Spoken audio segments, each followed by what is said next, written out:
যদি আওয়ামী লীগকে অপবাদ দিয়ে মিথ্যা মামলা দিছে, তাহলে আজকেও যদি মিথ্যা মামলা দাও, তা আওয়ামী লীগের দোষটা কোথায়?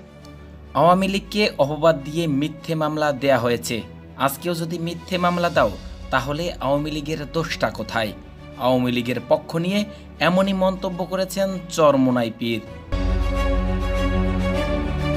তিনি বলেন, ধরলাম আওয়ামী লীগের চাঁদাবাজি করেছে, আজকে তোমরা চাঁদাবাজি করছো, তাহলে আওয়ামী লীগের দোষ কোথায়?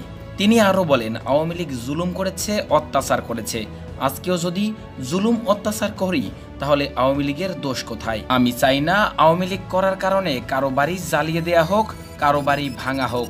আওয়ামী লীগের ভিতরেও অনেক ভালো নেতাকর্মী রয়েছেন, তাদের নামে দেওয়া হচ্ছে মিথ্যে মামলা। আমি তার বিচার চাই, যে অন্যায় করেছে, অত্যাচার করেছে, জুলুম করেছে। তাতে আমি আওয়ামী লীগ, বিএনপি, জামায়াত, সে যে দলেরই সদস্য হোক না কেন, আইনের আওতায় এনে তার বিচার করা হোক। আপনি আজ আওয়ামী লীগকে অত্যাচার করছেন, কোনোদিন তারা ক্ষমতায় আসতে পারলে আপনিও কিন্তু অত্যাচারিত হবেন, কথাটা মাথায় রাখতে হবে। এমনই মন্তব্য করেছেন চরমোনাই পীর।